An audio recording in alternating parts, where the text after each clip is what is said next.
ስለዚህ ይሄ ድል ቢደረግ ከአድዋ ድል ጋር አንድ ላይ የተያዘ ነው። ስለዚህ አሁንም አብይ ይሸነፋል ያሉት ደስ የሚለው ነገር አብይ ይሸነፋል። እኔም አምናለሁ አብይ መሸነፍ ችግር የለውም። እሱ አይደለም ችግር የሆነው አብይ እንዳይሸነፍ የሚሰሩ ሴራ በፋኖ ስለመጡ ሰዎች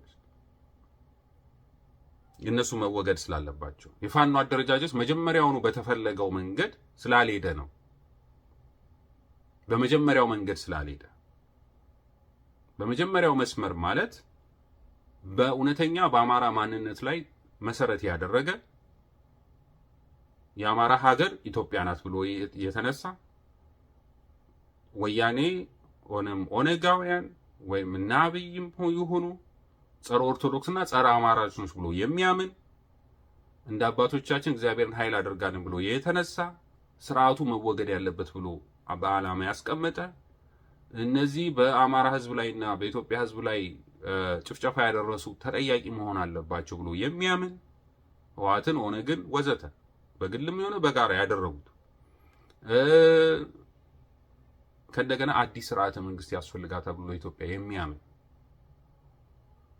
አስተሳሰብ ይዞ የተነሳ ነው። ስለዚህ ይሄን ከያዘ አሁንም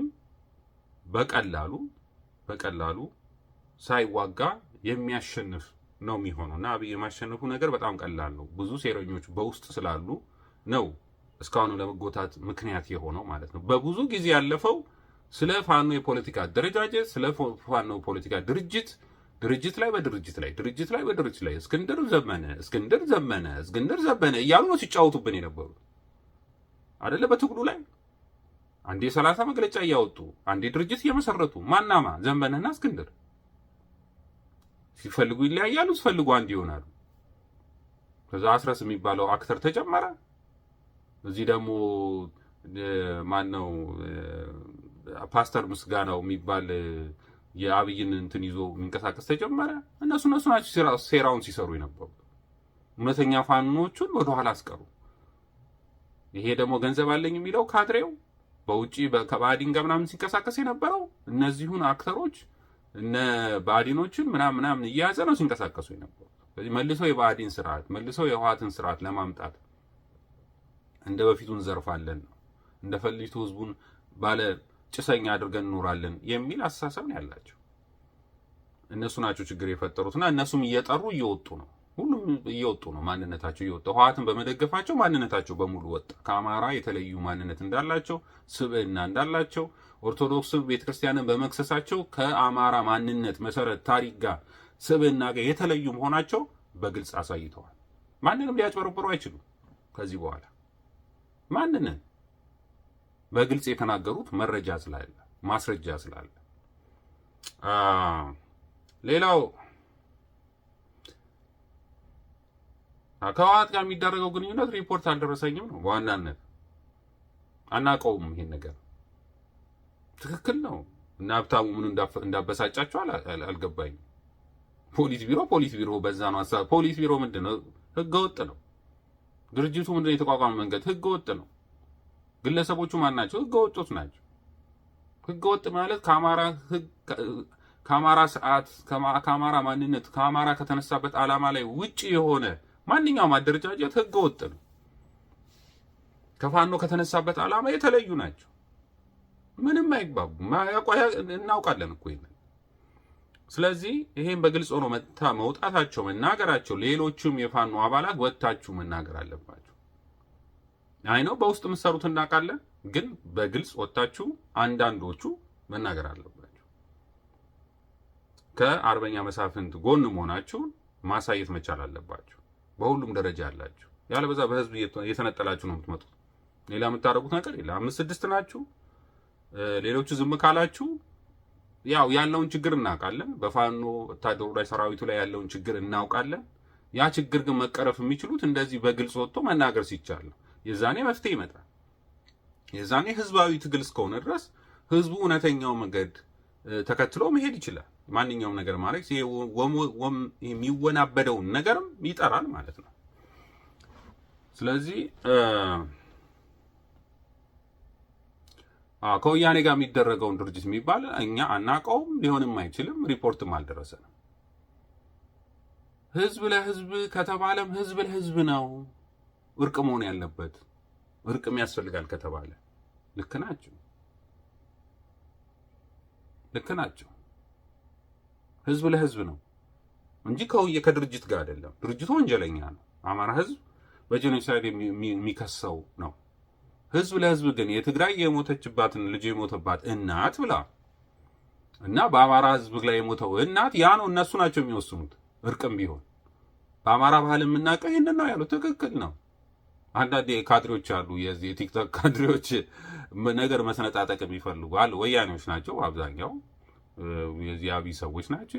የአባ ሜሶን ምናምን የነበሩ ዝም ብለው አሽከሮች ናቸው። እና እነሱ የሆነ ነገር መሰንጠቅ በትግራይ ህዝብና በአማራ ህዝብ ላይ እርቅ አይደረግም። እንዴት ነው የማይደረገው? ይደረጋል፣ ይደረጋል።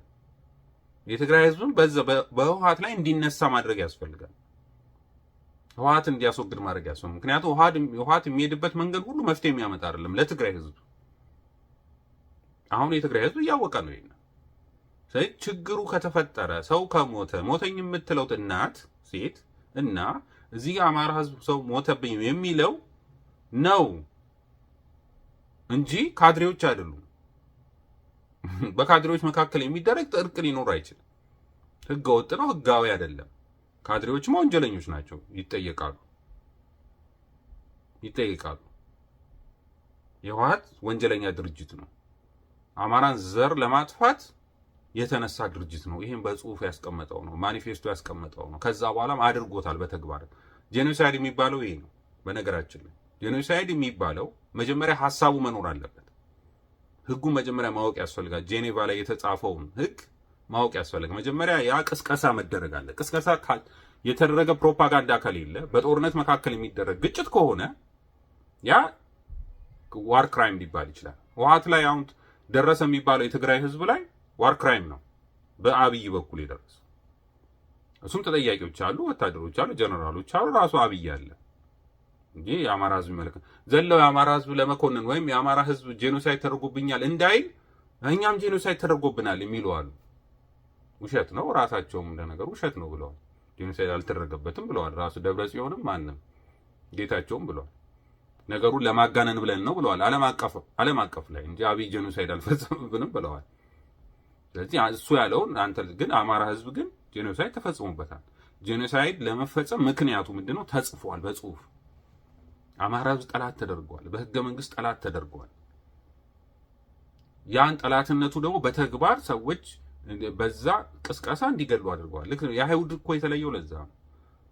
ይሄ አዲሱ ህግም የጄኖሳይድ ህግ እንዲወጣ የተደረገበት ምክንያት እንጂ በፊት በአንደኛው ዓለም ጦርነት እንደወጣው ዓለም አቀፋዊ ህግ ነበር ሊከሰስ የነበረው የናዚ ወታደሮች በምን ዋር ክራይም።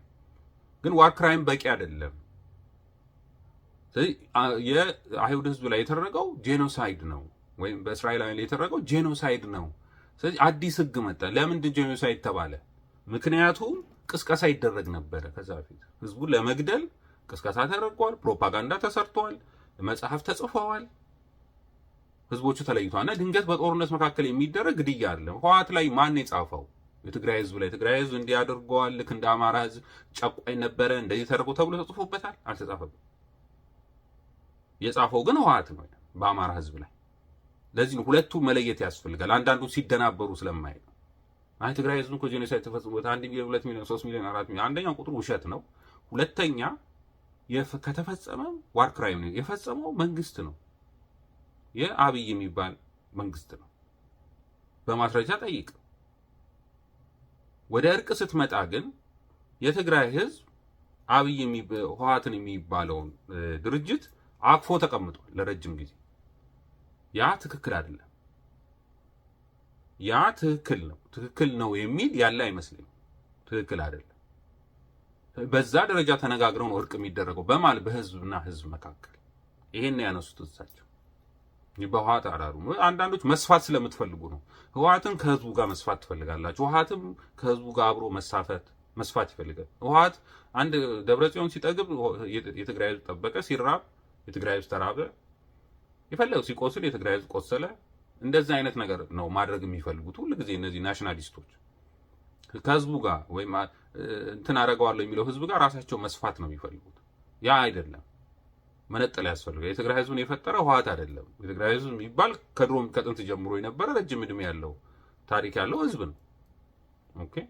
ስለዚህ የአማራ ህዝብ ላይ ጄኖሳይድ ተፈጽሟል። አማራ ህዝብ ወያኔን በጄኖሳይድ ይከሳል። አማራ ህዝብ እኮ ብአዴን እኮ አማሮች ናቸው ብሎ እኮ አልተዋቸውም እኮ ወንጀለኞች ናቸው እያለ አይፈልጋቸውም፣ ያሳድዳቸዋል። በወንጀል ነው የሚጠይቃቸው። ብአዴኖች ምኖች ናቸው? አማሮች ናቸው። ስለዚህ የትግራይ ህዝብ ህወሓትን ለህወሓት ዋር ክራይም ወይም የጦር ወንጀል ለመፈጸም ምክንያት የሆነው ራሱ ህወሓት ነው። ህወሓት ደግሞ ይወዳል እንደዚህ አይነት ነገር። ሀውዜን ላይም እንደዚህ ፈጥሯል። ሁሌም ናሽናሊስቶች ህዝብን የህዝብን ሞት እንደ ፖለቲካ መጠቀሚያ ነው እንጂ ሀዘን አይደለም የሚሰማቸው። ይሄን ነው ሁሌ የሚያደርጉት። ስለዚህ ይሄንን ተናግረዋል። ትክክል አይደለም ብለዋል። ይሄ በጣም በጣም በጣም ወሳኝ ነጥብ ነው። ስለዚህ ይሄ የሚደረገው አካሄድ እየቆየ ከመጣ የኢትዮጵያ ህዝብንም የአማራ ህዝብንም አርበኛውንም መሸጥ ነው። ይሄን እየሰሩ ያሉ ባንዳዎች እንዳሉ እናውቃለን። የአማራ ህዝብንም የአማራ ህዝብ ትግልን ማጨናገፍ ማለት የኢትዮጵያ ነጻነትንም የወደፊት ዕጣ ፋንታ ማጨናገፍ ነው። ይሄ ማወቅ አለብን። አንዳንዶቹ የፋኖ ትግልን ዘረኛ ለማስመሰል ይሞክራሉ። እንደዛ እንዲሆን ያደርጉት ህወሓቶች ናቸው ወይም የህወሓት ሰዎች ናቸው አይደል? እና አስረስ እያሉ እየወጡ የሚሉትን እኮ እናቅ ነበር። አውቀው የዘረኝነት እንዲመስል ሌላው ህዝብ እንዲጠራጠር ምናምን ያደርጉ ነበር። አልፈው ተርፈው አይደል በቤተ ክርስቲያን ውስጥ ገብተው የኦርቶዶክሱ መሰረት የሆነውን የአማራ ትግል ከመሰረቱ ለመነጠል የሞከሩት። ይሄ ማለት የፋኖ ትግል የትም እንዳይደርስ ህዝቡ በፍርሃት እንዲሰጋ የነበረው ፋኖ መጣ ሲባል የነበረውን ፍላጎት ወይ መፍትሄ ፋኖ ያመጣልናል የሚለውን ነገር ወደ ኋላ ለማስቀረት ነው፣ ትግሉን ለማሸት ነው ሲሰሩ የነበሩት። እና ስለዚህ አሁንም የአማራን ህዝብ ትግል የፋኖን ትግል ህዝብ እና የአማራን ህዝብ የኢትዮጵያን ህዝብን ጭምር ለመሸጥ ለወያኔ ለመሸጥ በአዳኑ አብረው ስሩ ስላሏቸው በአዳኑን ተከትለው የሰሩ ባንዳዎች አሉ። ያ መቀየር አለበት። የባንዳ አስተሳሰብን ደግሞ መቅጨት የሚችለው በአደረጃጀት ነው። ለዚህ ነው መጀመሪያውኑ ከ5 ዓመት በፊት የፋኖ ትግል በምክር ቤት መሆን አለበት። የምክር ቤቱ ደግሞ መሪዎች የፋኖ መሪዎች ናቸው። ምክንያቱም እኛ በፖሊት ቢሮ እና በአንድ ይሁን የሚለው አመለካከት የተፈለገው የፋኖን ትግል ዲክታተርሺፕ ለማምጣት ነው። በድርጅት ፖለቲካ ድርጅት መልክ እነ እስክንድር የመጡት ለዛ ነው። እነ ዘመነ የመጡት ለዛ ነው። ሌሎችም የመጡት ለዛ ነው ብለን ነበረ። ስለዚህ እነሱ እንዳይገቡ ወይ በአዳን ጣልቃ ገብኝነት ምቹ እንዳይሆን ነበረ የፋኖን አደረጃጀት የምክር ቤት እንዲሆን የፈለግነው የነበረው ማለት ነው። ያ ነው ትክክለኛው። ያንን ደግሞ ቻሌንጅ የሚያደርግም የለም። ትክክል ስለሆነ እውነተኛ ለውጥ ስለሚያመጣ ጠላት ፔኔትሬት አድርጎ መግባት ስለማይችል ከእንደገና የፋኖ አመራሮችን እንኳን ታርጌት ቢደረጉ ቢመቱ ትግሉ ምንም አይሆንም፣ መቀጠል ይችላል። በምክር ቤት ከሆነ በቀላሉ ቅርብ ይሆናል። ለምሳሌ ጎንደር ላይ ምክር ቤት ካለ የፋኖ ምክር ቤት ካለ ያ ማደረጃጀቱን ራሱን ችሎ በደንብ ኃይሉን ማጠናከር ይችላል። ሸዋ ላይም እንደዛው፣ ጎንደር ላይም እንደዛው። አሁን ባጀቱ ወደ አንድ ይግባ ካልን ምን ሊሆን እንደሚችል እንግዲህ እናውቃለን። እኔ የድርጅቱን እንትን ካልተቀበላችሁ እያሉ ነው አሁን የሚሉት ፋኖችን። ገንዘብ አንሰጥም፣ ገንዘብ የለንም ምናምን እያሉ ራሳቸው እየበሉት ነው ያለው። እንደዛ ሊሆን አይችልም። ራሱ ጎንደር ያለው የራሱን ተቋም ይዞ የኢኮኖሚውንም ምኑም እየተረዳ መቀጠል አለበት። ሸዋም እንደዛ መሆን አለበት፣ ያም መሆን አለበት። ምንም ችግር የለው። አባቶቻችን እንደዚህ ነው የተዋጉት በጣሊያን በ5 ዓመት የአርበኝነት ትግል። ሸዋ ውስጥ ነበረ፣ ጎጃም ውስጥ ነበር፣ ጎንደር ውስጥ ነበረ፣ ሌላም ቦታ ነበር። እነዛ አርበኞች በዓላማ አንድ ናቸው። በዓላማ አንድነት ነው ዋናው የሚያስፈልገው እንጂ በዓላማ አንድ ሳትሆን የአማራን የዓላማ ወይም ግብ ሳትይዝ ከአማራ የተለጠለን ቱሊዘ አንድ ሆንኩ ብለህ የሆነ ድርጅት ነገር ፈጥረህ አንድነት ተፈጠረ የሚል አይደለም። ወይም ዛሬ እነ መሳፍንት የሚነግሩት ድርጅቱን ለመከፋፈል የት አለ ድርጅቱ? መጀመሪያ ደረጃ የት አለ? እስቲ የቆሰለውን አድን። እስቲ የቆሰሉትን እንኳን አነ በአመራር ደረጃ እየረዳችሁ ነው? የት አለ የሚደረገውን ትግል በምን እየረዳችሁ ነው? ምንም ማደረጃጀት የለ። የትኛው ጋር ውሳኔ ስትወስኑ የለም ድርጅት። ማንን ነው የምትሸውዱት? ዝም ብላችሁ በሚዲያ እነ መዓዛ እየወጡ እነ አንከር የሚባል የዚህ እየወጣችሁ የውሸት ፕሮፓጋንዳ ትሰራላችሁ። ጥምዶ ትላላችሁ እንጂ የለም፣ እዛ መሬት ላይ የለም። ስለዚህ እነሱን እያሸማቀቃችሁ ፋኖ ትግል ከፋፍሎ ምንም አይከፋፈልም። አላማ የሆኑት አንድ የሆኑት ይሄዳሉ። እናንተ ከአማራ ትግል የተለያጣላችሁ ተነጥላችሁ ትወጣላችሁ። ህዝብ ያሳድዳችኋል። አለቅ። ስለዚህ መጀመሪያ የምትበሏቸው መጀመሪያ የምታሳድዷቸው የአማራን ህዝብ ነው። ጥምዶ ሆነ ስትመጣ እንዴት ነው አንዳርጋቸው ጽጌ ይዞ የሚመጣው የአማራ ትግል ሊሆን የሚችል? የአማራ ጠላት ሆኖ መጽሐፍት የጻፈ ሰውዬ እንዴት ነው መጥቶ የአማራን ትግል ሊደግፍ የሚችለው? እናስብ ትንሽ ቁጭ ብለን።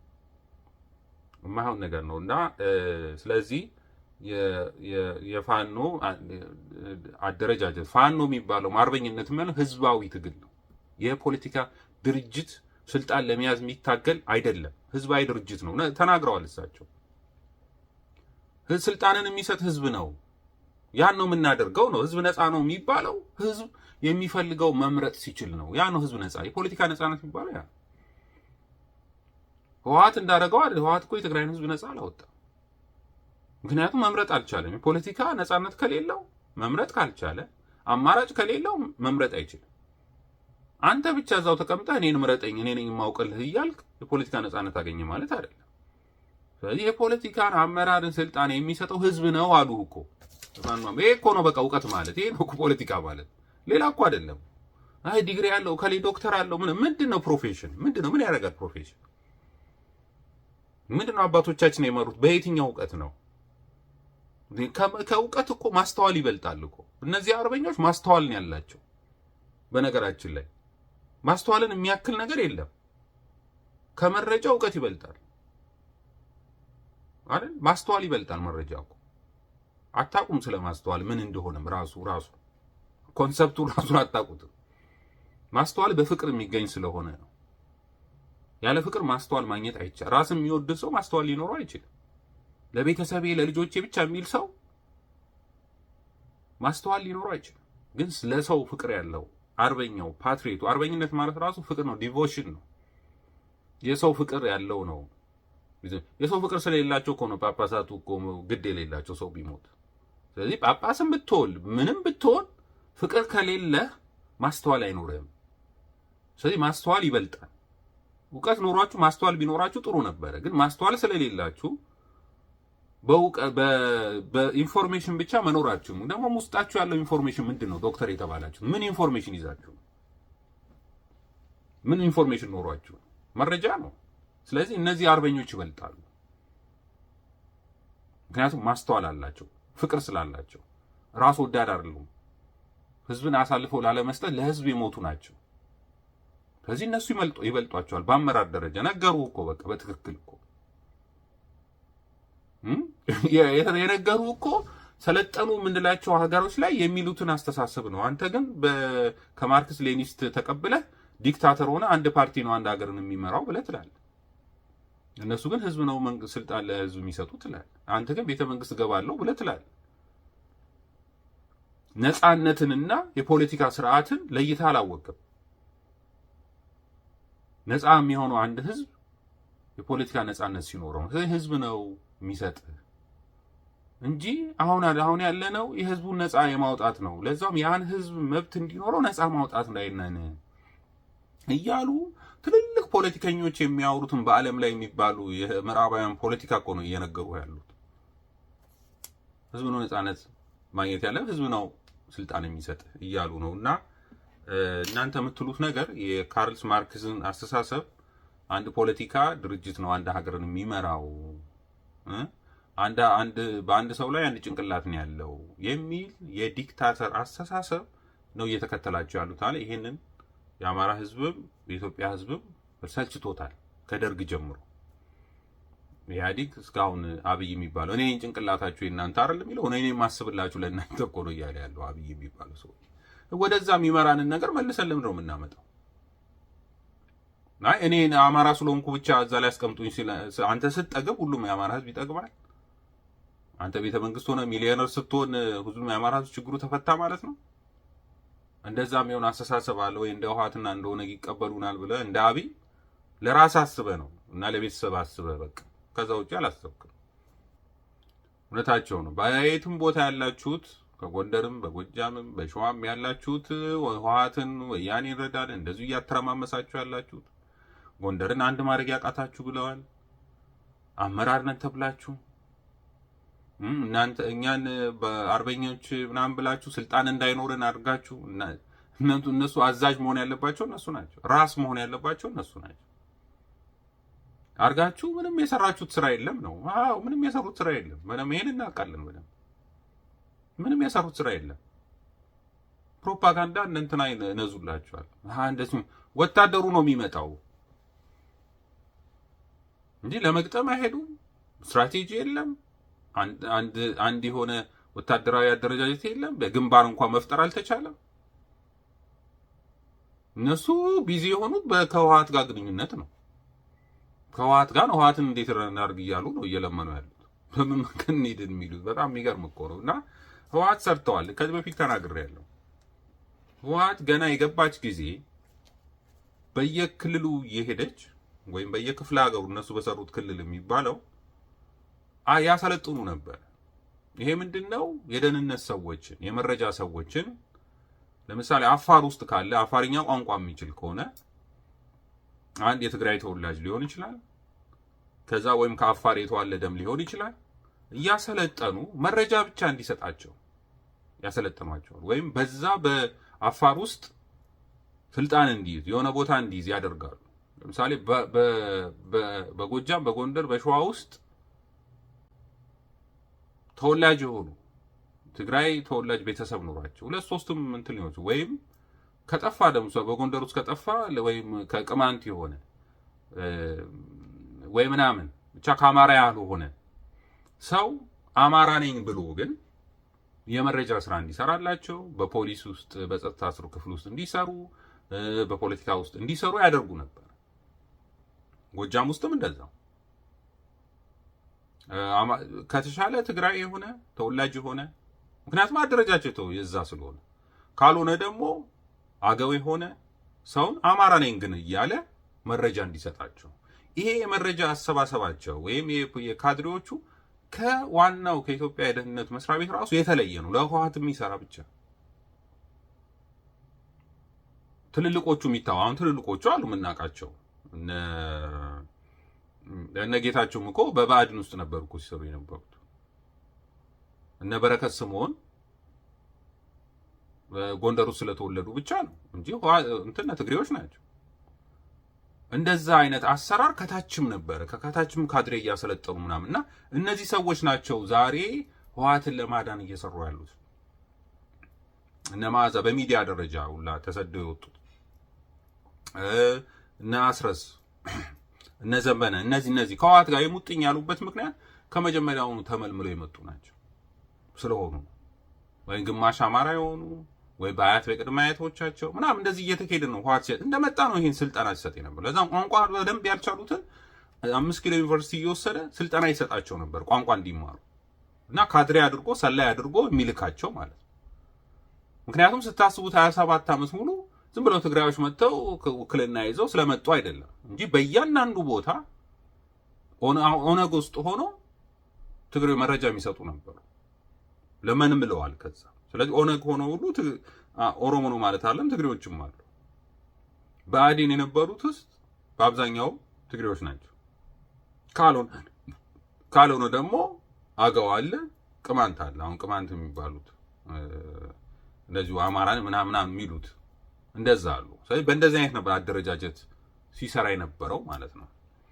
እና እነሱ ናቸው ወደፊት የመጡት። ስለዚህ አሁን ህዝባዊ መሆኑን አይፈልጉትም፣ ህዝባዊ ትግል መሆኑ። ስለዚህ ህወሓትን የማዳን ስራ ነው እየሰሩ ያሉት እና ይሄ ማወቅ ያስፈልጋል። እውነትና ንጋት እያደር ይጠራል ነውና እግዚአብሔር በፈቀደ አሁንም የፋኖ አርበኞችን እያስነሳልን እንደነ አርበኛ መሳፍንት አይነቱን እያስነሳ መልእክቱን እያስተላለፈ ትግሉ እየጠራ አደረጃጀቱ እየጠራ እንደሚመጣ ተስፋ አለን ሁላችንም። ሌሎችም ይሄንን መልእክት ሰምተው የራሳቸውን ውሳኔ እንዲሰጡ ያው ጥሪያችንን እናቀርባለን። ግዴታ እየመጣችሁ ይሄ ነው ዓላማችን ብለው ማስረዳት። ምንም መከፋፈል የዓላማ አንድነት ካለ መከፋፈል አይኖርም። አባቶቻችን ጣሊያንን ሲዋጉ የዓላማ አንድነት ነበራቸው። አሁንም የፋኖ ትግል ሲነሳ ሁሉም በያለበት ነው ብድግ ብሎ የተነሳው አይደል? ከሸዋም ከሙሉ ከጎንደርም ከጎጃም ማን ነግሮት ነው? ማን አደራጅቶት ነው? ተደራጅቷል፣ ግን በየቦታው ነው የተደራጀው። ያ ኃይል ግን የዓላማ አንድነት ስለነበረው ወደፊት መምጣት ቻለ። ህዝባዊ ስለነበረ ህዝቡ ተቀላቀለው። አሁንም እንደዛው ህዝባዊ ሆኖ ነው ትግሉ መቀጠል ያለበት። ፋኖች ውክልና ያስፈልጋቸዋል። ያ የፋኖ ምክር ቤት አደረጃጀት ነው ውጤታማ ሊሆን የሚችለው። ይሄን እርግጠኛ ነኝ የፋኖ አባላትም እየተወያዩበት እንደሆነ አውቃለሁ። ስለዚህ ይሄ የፖሊት ቢሮ አሰራር የወያኔ አሰራር መፍረስ አለበት። ትግሉ መመራት ያለበት ጋሽ መሳፍንት ያሉ አርበኞች ነው መመራት ያለበት። እነሱ ናቸው ስራ አስፈጻሚውን ከስራ አድርገው መምራት ያለበት። ላይ ያሉት የፋኖ የወከላቸው አርበኞች ናቸው ስራ አስፈጻሚውን መምራት። ምክንያቱም በዓላማ ጥራት በትግሉን መስራችነታቸውና የትግሉን ዓላማ በግልጽ የተረዱት ውጤቱን በግልጽ የሚያውቁት እነሱ ናቸው። ሌሎቹ አያውቁት፣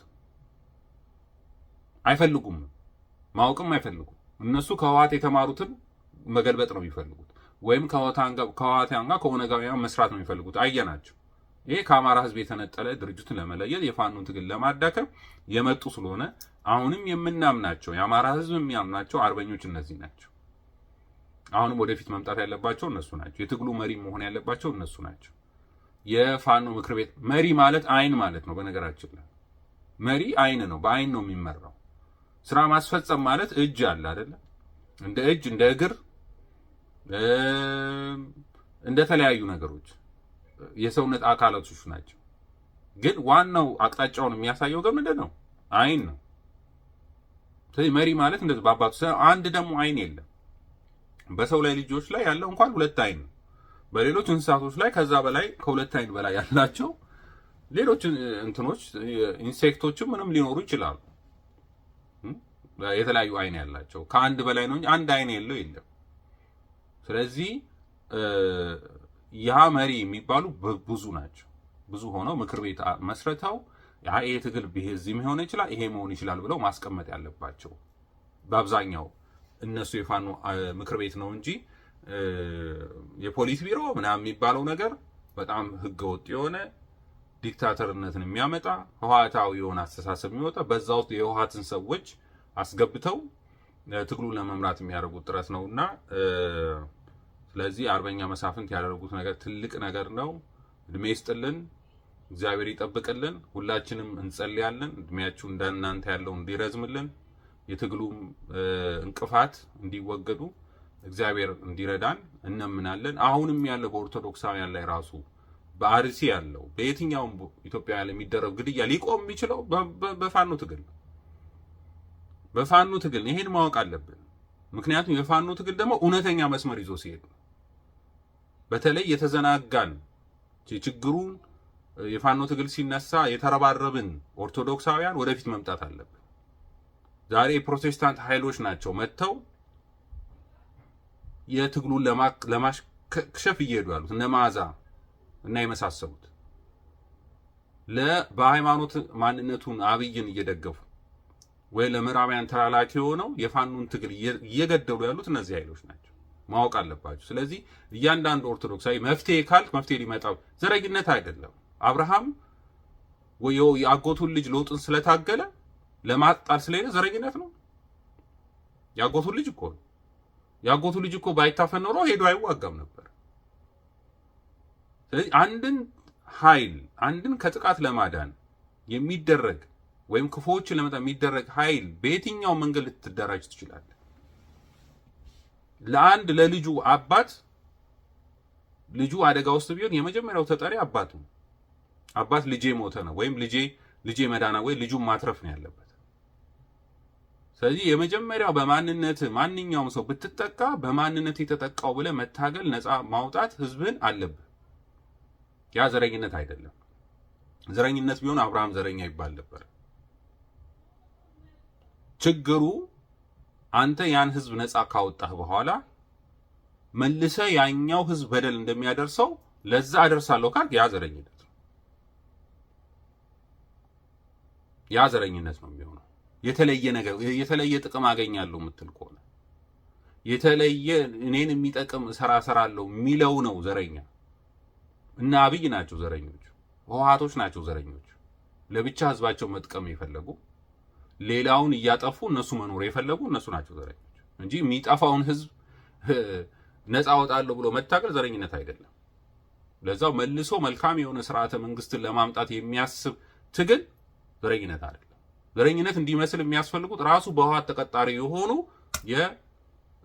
ዘልቆ የገቡ የፋኖን ትግል ለመጥለፍ የሚፈልጉ ለዛውም ለፋኖ ጠላት የሆኑ አሁን እኮ በአርበኛ መሳፍንት ላይ እኮ እንደው እነ ማናቸው እነ ሀብታሙ እንደው ሊያጣጥሉም ይሞክራሉ። እሱ ለነገሩ ልማዱ ነው ሁሉ አርበኞችን መስደብ። በዚህ በአሰግድንም አይተነዋል። እንደፈለገ ሲናገር የነበረ ሰው ነው። አሁንም እዚህ ሊናገር ይፈልጋል። እኔ አንድ ቀን አርበኞችን ተናግሬ አላውቅም። ቢያስቷቸው እንኳን የሚያሳቷቸው እስክንድር እንጂ ከጎንደርም ከጎጃምም ከሸዋም አርበኞችን አልናገርም። አውቃቸዋለሁ። ተዋጊዎቹ ፖለቲከኛ ተብሎ ካድሬ የነበረውን ደግሞ እናውቀዋለን። እና አስረስ እናውቀዋለን፣ ዘበነ እናውቀዋለን፣ እና ሀብታሙ እናውቀዋለን። ካድሬ እንደነበረ ጭንቅላታቸው የተበላሸ ነው። ከህወሓት ጋር የተነካካ አስቸጋሪ ነው። ስለዚህ እነዚህ እናውቃቸዋለን። ማን አርበኛ እንደነበረ ማን ወረኛ እንደነበረ እናውቀዋለን። የሚታገለው ባል ነው፣ የማይታገለው የትኛው ይታወቃል። ስለዚህ ከንጹህ አርበኝነት የተነሱ ሰዎች ሊያስቷቸው ይችላሉ። እውነት ብለው አንድ እንግዳ ሆኖ ሲመጣ እንዴት እንደሚቀበሉ ስለማቅ ነው። እንዴት ትሁት እንደሆኑ ስለማቅ ነው። እስክንድር መጽሐፍ ቅዱስ የያዘው እኮ ትግሉ እኮ ክርስቲያኖች እንደሆኑ ስላወቀ ነው እንጂ ከዛ በፊት ቤተሰቡ ይታወቃል። የምን ኦርቶዶክሳዊ ነው? ሃይማኖቱ ራሱ የሚፈጥረው የእግዚአብሔርን አጠራር ራሱ አያውቀውም። አንድ ኦርቶዶክሳዊ እግዚአብሔርን ስም ሲጠራ በአጠራሩ እናውቃለን። እና እንደዚህ አይነት ሰዎች መስለው የመግባት ነገር ነው እንጂ ያደረጉት እውነተኛ ሃይማኖተኞች አይደሉም። እና አስረስ የመጡት አንድ ሰሞን መስቀል ያደረጉት እኮ ሊያታልሉ እንጂ እውነተኛ አልነበሩ። እነ ዘመነ መስቀል አውርድ ሲባል ለምን ያወርዳል? እውነተኛ ስላልነበሩ ነው። ስለዚህ እናውቃቸው የትኛው ፖለቲከኛ እንደሆነ የትኛው አርበኛ እንደሆነ የትኛው ፋኖ እንደሆነ ይታወቃል። ስለዚህ አንድን ቀን ትክክል አይደሉም ብዬ አልላቸውም። እንዳልሆኑ ስለማቅ ሊያታልሏቸው እንደሚሞክሩ ስለማቅ እውነቱን ሲያውቁት ደግሞ እንደሚመለሱ ስለማቅ ስለዚህ አሁንም በአርበኞቹ መንገድ መሄድ አለበት። የፋኖ ትግል በዛ መንገድ መሄድ አለበት ብላለው። ስለነበረን ጊዜ እግዚአብሔር የተመሰገነ ይሁን። በሌላ ፕሮግራም እስከምንገናኝ ድረስ ሰላም ሁኑ።